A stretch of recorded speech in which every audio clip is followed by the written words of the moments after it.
Assalamualaikum warahmatullahi wabarakatuh. Salam hormat dan salam sehat kepada Ibu Rike Linia selaku dosen mata kuliah pengantar teknologi informasi. Saya Dinda Putri Hanifah dengan NIM 2002029. Tujuan saya membuat video ini adalah untuk memenuhi kuis yang telah Ibu berikan pada hari Rabu kemarin. Judul materi yang saya ambil adalah sejarah perkembangan komputer.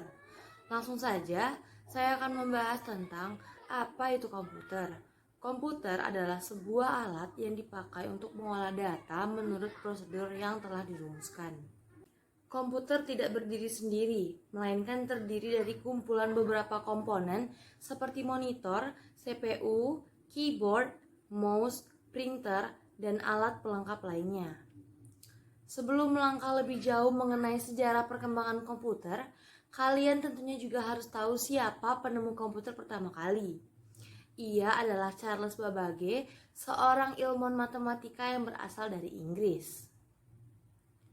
Pada mulanya, ia menemui beberapa masalah dalam perhitungan menggunakan tabel matematika.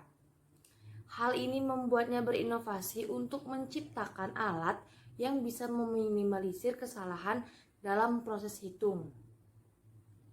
Pada akhirnya, ia berhasil menciptakan mesin penghitung yang dinamai Difference Engine pertama. Mesin inilah yang pada masanya dulu menjadi cikal bakal terciptanya komputer. Dalam perkembangannya, komputer telah terjadi beberapa perubahan generasi. Dari komputer generasi pertama, komputer generasi kedua, komputer generasi ketiga, komputer generasi keempat, dan komputer yang kini kita kenal termasuk dalam komputer generasi kelima. Masing-masing generasi tentunya memiliki sejarah tersendiri. Nah, kali ini saya akan menjelaskan sedikit sejarah dari setiap generasi.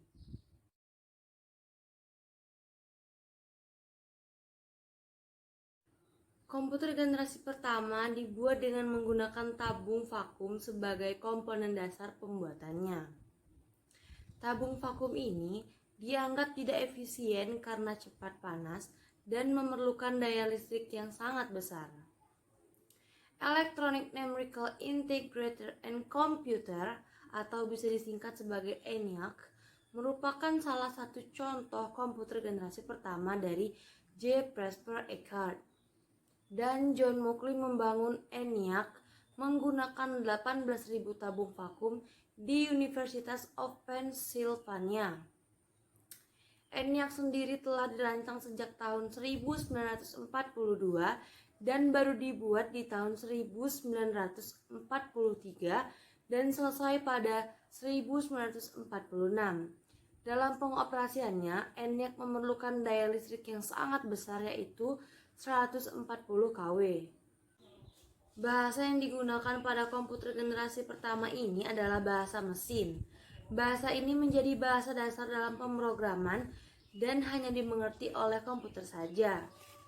Ciri-ciri komputer generasi pertama adalah cepat panas, proses kurang cepat, kapasitas penyimpanan kecil, memerlukan daya listrik yang sangat besar, orientasi pada aplikasi bisnis, silinder magnetik untuk menyimpan data.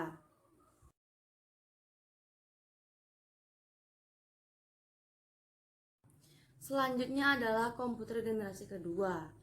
Tabung vakum yang menjadi komponen dasar dalam pembuatan komputer generasi pertama telah tergantikan dengan transistor.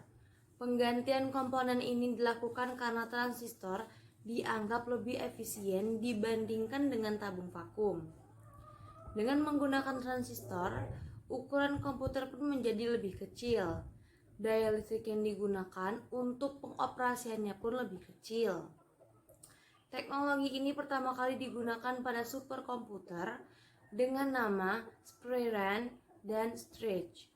Karena ukurannya lebih kecil, komputer generasi kedua mulai digunakan di universitas, perusahaan, hingga pemerintahan. Salah satu contoh penting komputer pada masa ini adalah IBM 1401 yang diterima secara luas di kalangan industri. Pada tahun 1965, hampir seluruh bisnis besar menggunakan komputer generasi kedua untuk memproses informasi keuangan. program yang tersimpan di dalam komputer dan bahasa pemrograman yang ada di dalamnya memberikan fleksibilitas kepada komputer. Fleksibilitas ini meningkatkan kinerja dengan harga yang pantas bagi penggunaan bisnis. Dengan konsep ini, komputer dapat mencetak faktur pembelian konsumen dan kemudian menjalankan desain produk atau menghitung daftar gaji. Berikut ini adalah ciri-ciri komputer generasi kedua. Menggunakan teknologi sirkuit berupa transistor, sudah menggunakan operasi bahasa pemrograman tingkat tinggi seperti Fortran dan COBOL. Kapasitas memori utama pun dikembangkan dari magnetic core storage dan menggunakan simpanan luar berupa magnetic tape dan magnetic disk. Selanjutnya, kemampuan melakukan proses real time dan real sharing.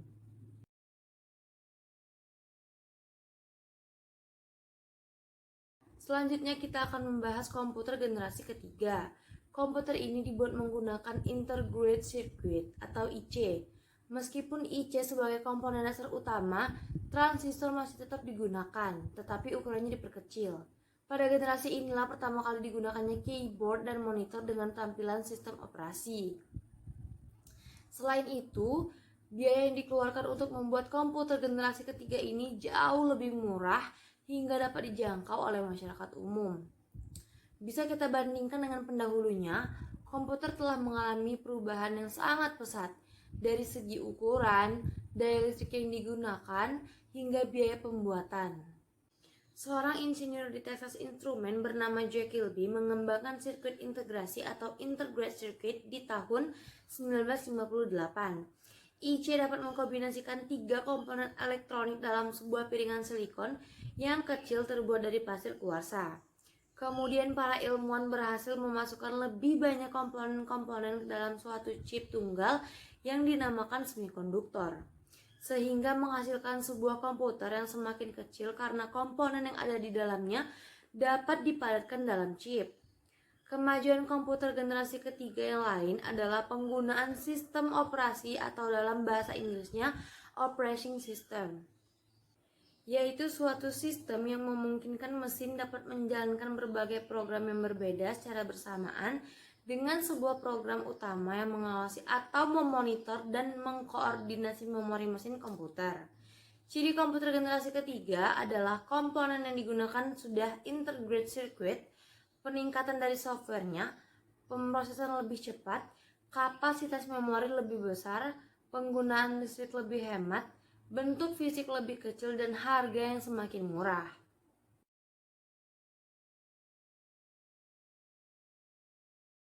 Pada komputer generasi keempat, dimulai dengan penemuan mikroprosesor. Mikroprosesor sendiri berisi ribuan integrated circuit. Tate Hove memproduksi mikroprosesor pertama pada tahun 1971 untuk Intel yang dikenal sebagai Intel 4004. Dengan ditemukannya mikroprosesor, ukuran komputer menjadi jauh lebih kecil dibandingkan dengan 3 generasi komputer sebelumnya. Pertengahan tahun 1970, perakit komputer mulai menawarkan produk mereka ke masyarakat umum. Perkembangan yang demikian memungkinkan orang-orang biasa untuk menggunakan komputer biasa dan tidak lagi didominasi oleh perusahaan atau lembaga pemerintah. Pada generasi komputer ini mulai menggunakan perangkat lunak software seperti program word processing dan spreadsheet.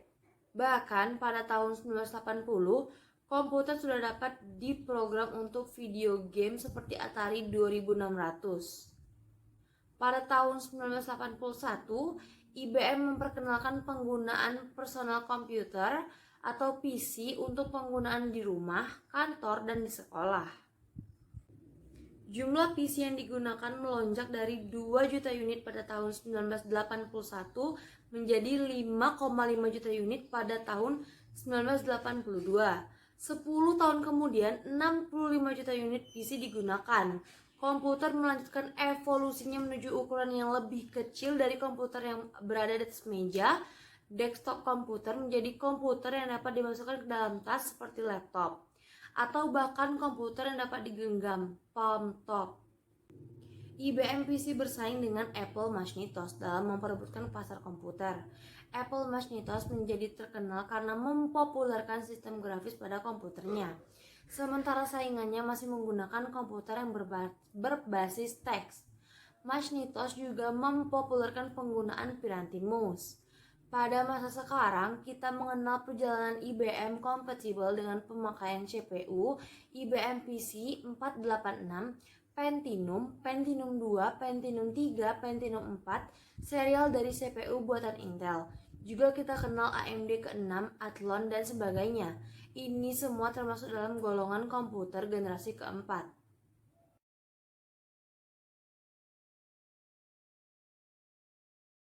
Saat ini kita hidup di zaman komputer generasi kelima sedang digunakan. Sebuah generasi di mana komputer digunakan secara luas di seluruh dunia dan dimiliki oleh miliaran pengguna. Komputer generasi kelima merupakan komputer yang mulai menggunakan mikroprosesor dengan teknologi ULSI, Ultra Large Scale Integration. Teknologi yang memungkinkan pemadatan 10 juta komponen dalam sebuah mikroprosesor. Komputer ini mulai berkembang sejak tahun 1980 hingga saat ini. Ciri lain komputer generasi kelima adalah penggunaan artificial intelligence atau kecerdasan buatan. Artificial intelligence atau kecerdasan buatan adalah bidang ilmu komputer yang menekankan penciptaan mesin cerdas yang bekerja dan bereaksi seperti manusia. Kecerdasan buatan memungkinkan mesin untuk belajar dari pengalaman, menyesuaikan input-input baru, dan melaksanakan tugas seperti manusia. Komputer pada generasi kelima sudah mulai menggunakan standar PC. Perusahaan yang dianggap ahlinya dalam pengembangan komputer ini adalah Intel dan Microsoft. Bahkan, Microsoft resmi menjadi standar internasional untuk software dan hardware pada komputer. Generasi kelima ini juga sering disebut generasi Pentium karena penggunaannya sebagai salah satu mikroprosesor yang dianggap paling canggih. Komputer pada generasi ini juga mempunyai jutaan warna dengan resolusi yang sangat tajam. Selain itu, pada masa ini mulai berkembang komputer bergerak seperti laptop. Selanjutnya, saat ini masih dilakukan tahap untuk merealisasikan komputer generasi masa depan yang dilengkapi dengan artificial intelligence. Tujuannya adalah untuk bisa mewujudkan suatu perangkat komputer yang mampu melakukan komunikasi dengan manusia, mampu menggunakan input visual dan belajar dari pengalaman pribadi. Itulah penjelasan singkat saya mengenai sejarah perkembangan komputer. Mohon dimaklumi jika ada beberapa kesalahan dalam penyebutan bahasa asing. Lebih dan kurangnya mohon dimaafkan, dan terima kasih kepada yang sudah menyaksikan video ini hingga akhir. Saya akhiri dengan wassalamualaikum warahmatullahi wabarakatuh.